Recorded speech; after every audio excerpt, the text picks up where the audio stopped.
It's my honor to introduce a special feature as part of UK's SEC Network Takeover. All day today, we're going to look back at some great moments and huge wins. Those moments were made possible by the dedication and hard work of a group of young men and women who pursue excellence both on and off the field. It takes countless practices for a team to be ready to execute together when a championship is on the line. It takes an athletic department that truly has your back and gives you the resources and support you need. In the end, it's all worth it. Those moments of celebration are great, but the lessons you learn last a lifetime. I think that as you watch and listen to Athletics Director Mitch Barnhart as he sits down to talk with 9 UK athletes and get their perspective on what it truly means to be a Wildcat.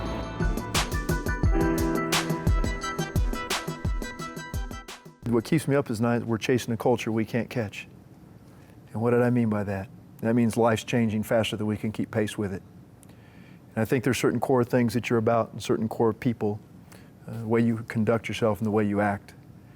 And the blessing that we have here amongst you all and the people in your locker room is I have great trust and faith in the leadership of the department that we have, but more specifically the students we have leading our team. So I'm thankful for that. So I don't see it changing. I think we got a great trajectory, and I think we got great people in our program, and I'm thankful you guys are here.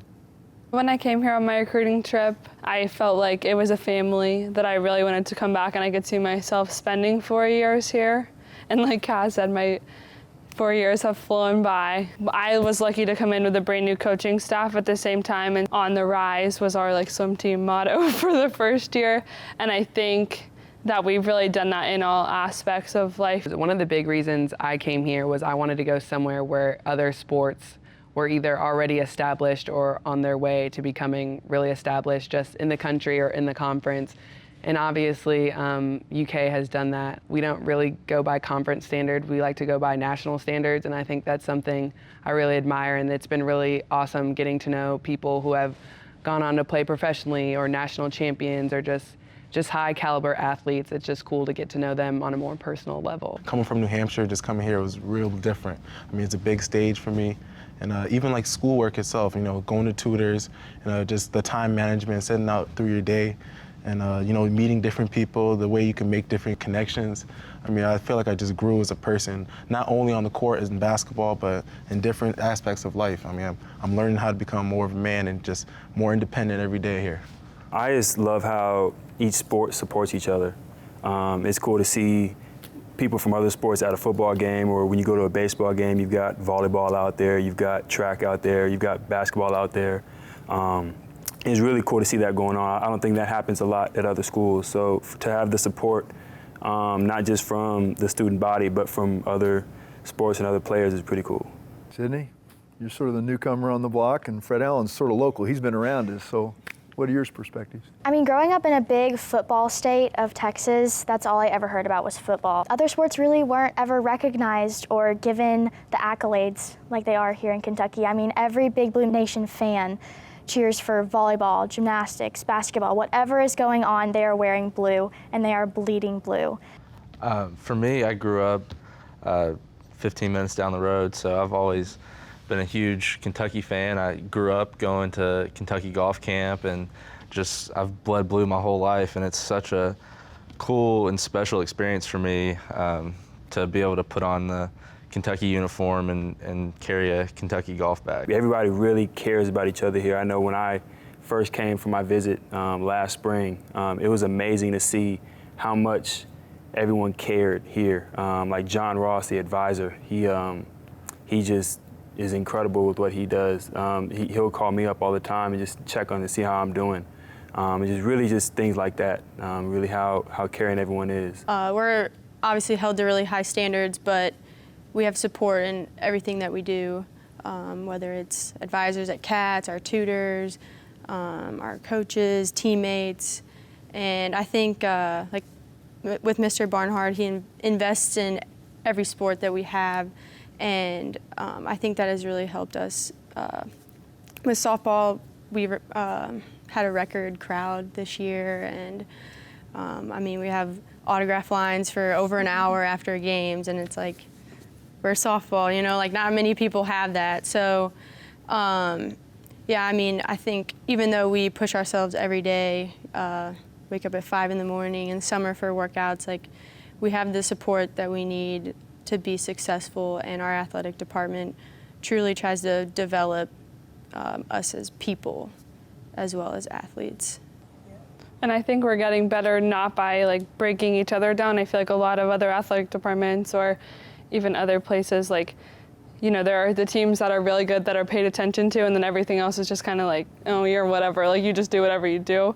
But no matter like what team you're on or who they work for, everyone is willing to help you regardless of what team you're on or whether you're, you know, a national champion or a walk-on. You can do, as long as you're willing to ask for help and work for it, anyone here is willing to help you and help you succeed in any way that you're willing to work for. Well, I've been here for 5 years, so I think I got everybody over here beat. But I've seen a lot build and grow with the program that we have here.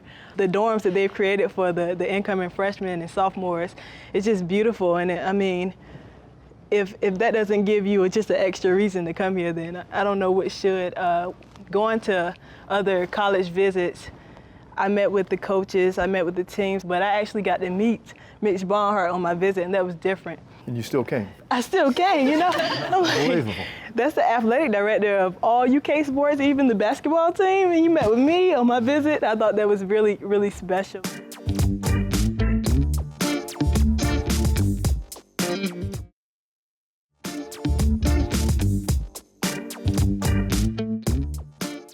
I wouldn't say I'm a shy person at all, but I got more out of my comfort zone as far as like meeting new people.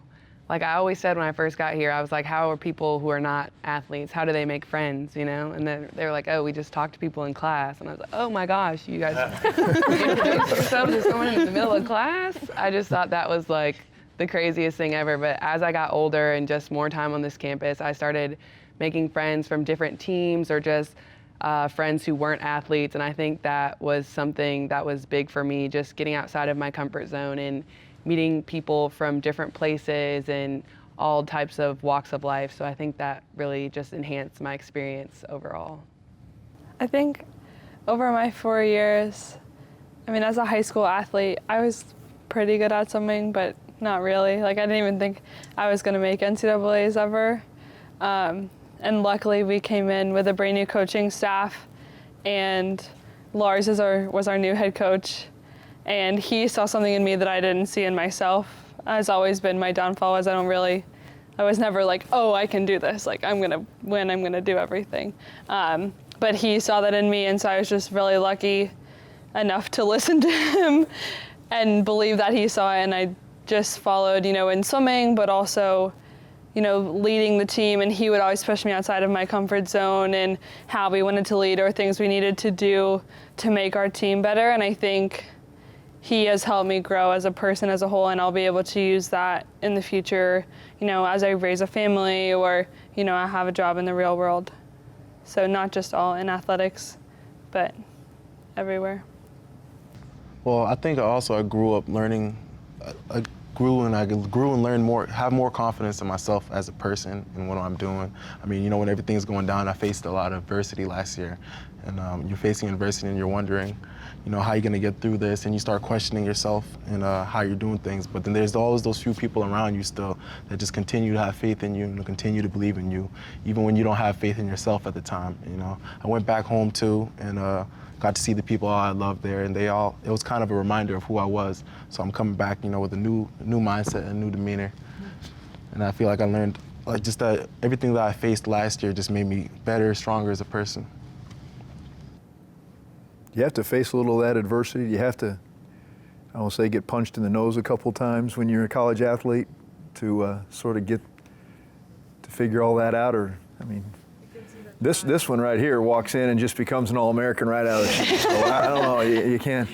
She walks in and just takes over, right? But you had to have something along the way. Mackenzie, everybody, you guys, I can look around this room. Everybody had one of those moments. You had to. So how's it go? You walk in and you're... Yes, I walked in. This was my head coach's second recruiting class. That was fully his from our coach before. And he had this confidence in our freshman and sophomore class that was just, okay, you guys, you're gonna come into this program and you're gonna jump in with the seniors and juniors and you're just gonna start taking lead. And he just left it up to us, and me and my teammates just decided, like, this is our time. And it just happened that we all worked together and we pushed each other as hard as we all possibly could. And the results that we got last year and the year before were over the moon, and we're, I don't know, I guess just growing as a person and leading in strides. I think, yeah, a big thing about that is like we kind of understand like the behind the scenes stuff. Like fans and spectators like see like your highs and lows like on the court, but like no one really sees like if you're homesick or, you know, you haven't been home in 6 months. Like I have a little sister, she's 6 years younger than me, and the first 2 years, every time I would go home to visit for a little bit and then leave for college, she would just start crying, and she didn't understand why I couldn't like go to her games or I wasn't there for her birthday, and like she's like, well, why can't you just leave? And it's like, oh no, that's not how it works. Or when people are like, oh, well, like you can't just be like a few minutes late to practice, and it's like, late to practice? What's that? You know, never heard of it. So I think, yeah, what you were saying just about, I feel like UK Athletics is just such a big family because we all kind of like see each other going through the grind and we respect it. And I think that just shows in the way we support each other and the way we travel to go to games or, you know, stay up till 2 a.m. to watch baseball, win a game. So it's really cool to see. There's a song out in radio. There's one, it's called Dear Younger Me. And it basically says, if I had to give myself advice looking back, what would I change? What would I have done differently? So let me throw that out. What advice would you give a younger you as you look back?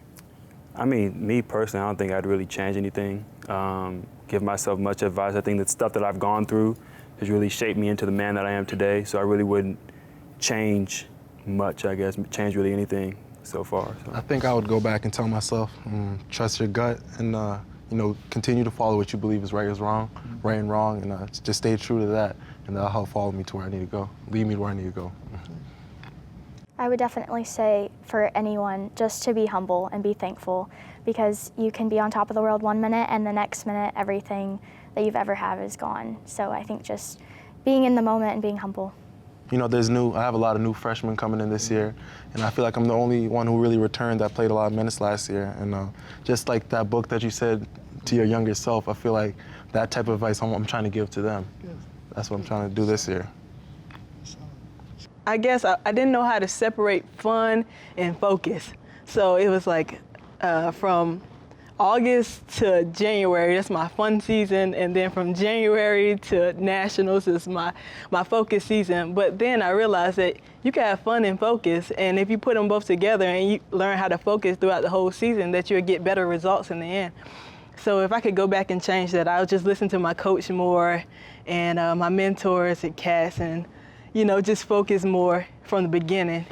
The culture here that I can sense and have been a part of is just to be the best you possibly can every day. Whatever you're doing, do it to the best of your ability, and really that's all anyone can ask for, and that's really something I've learned here at UK, and I'm really thankful for that. I think the value of athletics is not only what happens on whatever you're doing with the sport, it's everything that comes with it. I mean, the people that you meet, the relationships that you build, and the things that you learn about yourself, and the challenges you face. The challenges you face, the accomplishments you feel, and just the whole, everything, you know, seeing the work that you put in, everything that you invested in yourself, and seeing the success. I mean, as a person, I think it just makes you better. When I go home, it's very special. Especially, I was the first Division I girls basketball player to come out of my hometown, so they really look up to me. And that's kind of go along with what Cass says. I love like the chance. I feel like there's a lot of bad that goes on in the world, and we have a great chance to like be a positive impact. And I know for me, I was a walk-on when I came here, and I have little girls tell me all the time that I'm their inspiration for like their small town girl that no one knows who they are. Like, so my like situation wasn't ideal, but like it makes it all worth it just to hear them say like, they're dreaming too. Like, yeah, I agree. Being a role model, I just try to spread joy to as many of the little girls that come up to me as possible. After meets, they all huddle down on the floor if we're not signing autographs, and they hand me whatever they have to sign, and they're like, "Hi, can you please sign this? Can I take a selfie with you?" And it's probably my favorite part of the night.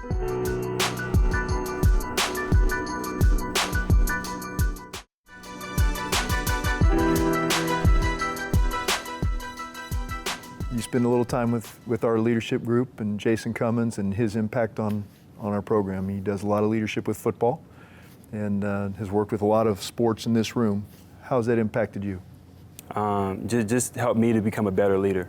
I know I'm more of an introverted guy, pretty shy guy, but talking with Jason and being with Jason has helped me become a better leader to my team and just to people around me.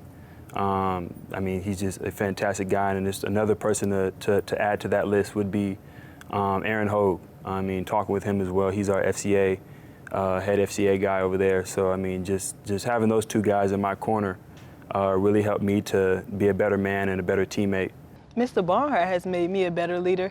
Last year we did leadership meetings. You didn't talk about that. He invited us to his home and in here, and we just had dinner or breakfast, and we discussed basically qualities of a leader. And I actually did take that back to the team and talked to the coaches about it, and we did some team cohesion or team building exercises in the beginning of the season. So we used that, and thank you. That's good. That's good. I'm really passionate about animals, and I knew I wanted to do that my whole life, and I had a major that was not related to them at all. And I looked at my advisor and I was like, you know, I think I want to be a vet. And she's like, you haven't taken one chemistry class and you're a junior. And then she thought about it and she's like, all right, we're going to sit down and we're going to figure out how you're going to leave here and you're going to be a vet. And it's going to be hard, but we're going to do it. And I think that was the first time that I'd ever really given the advice as, like, do a really hard major and be an athlete. Like, and it's the rest of my life. So I was really, like, happy about that. What's the end game? You know, and what do I mean by that? What's the end game for you all? We all have great athletes in this room. There's got to be more than that. Where do you want to land in your lives?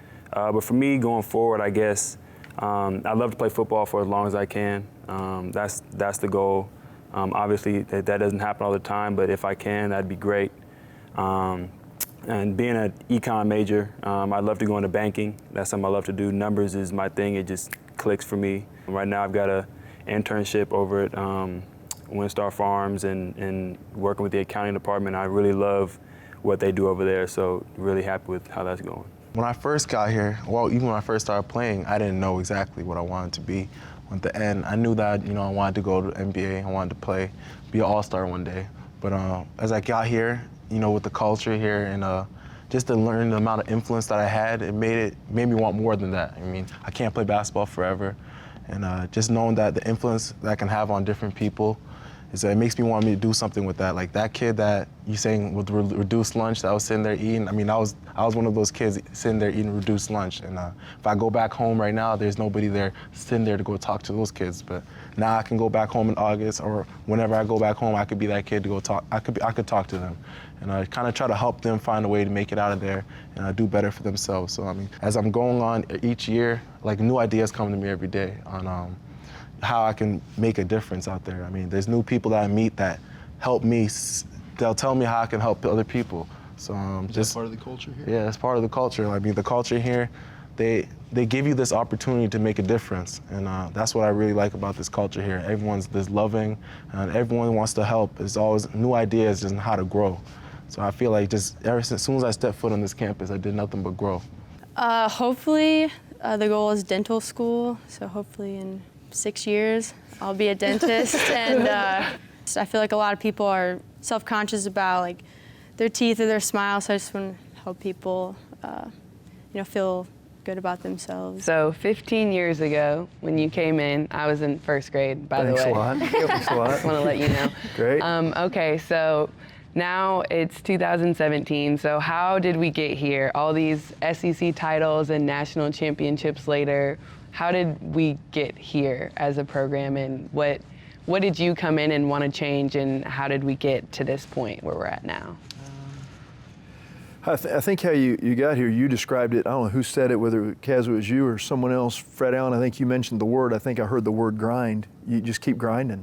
You know, I mean, I think that early on we were a program that no one had any, I won't say respect for, they didn't even consider us a worthy contender. I can remember the first super regional we hosted in softball was basically with sort of a barn of a press box and a couple of portable bleachers we hauled in. That was how we hosted. It was completely by accident, by the way. Someone else lost so we could host, and so we hosted that way. I think you grind, you don't quit, but you also have to have people believe. You have to have a foundational belief that you can make a difference. And it's really hard for people to say, I have faith in something, but faith is what? Things unseen. So you have to believe in things unseen. And so I think that's the only way you can have new things happen. You can have dreams come to fruition. That's the only way, is through things unseen. And you got to believe. And so we had people that bought in and said, we believe we can put rings on fingers. And we think we can change a locker room. And we think that people will follow if we do the right things. 10 over here not doing the right thing and only 2 doing the right thing. Can we change 10 to follow 2 instead of 2 to jump on with the other 10? And we had people do that. Unwilling to cave in, relentless to your word, all right? Relentless. Just keep going. Because what we're going to find, the life lessons learned in all that, is exactly that same message. Don't stop. Be relentless. I love mountains. Everybody that knows me well enough. The mountain is big. To get to the top is really hard. A lot of people can get 2/3 of the way up, but that last piece is the most difficult part of any climb. And so a lot of people can journey up to that spot. Getting beyond that is really hard. A very select few people get to the top because it's worth the effort. It's worth extra time, it's worth extra whatever to get there. So I think the grind was a piece of it, but you also had to have people believe. You have to have a foundational belief that you can make a difference. Don't give in and keep pursuing it, just because maybe, just maybe, we get to the top. And the view from the top, I will tell you, from many journeys to the top of those babies, spectacular. It is spectacular.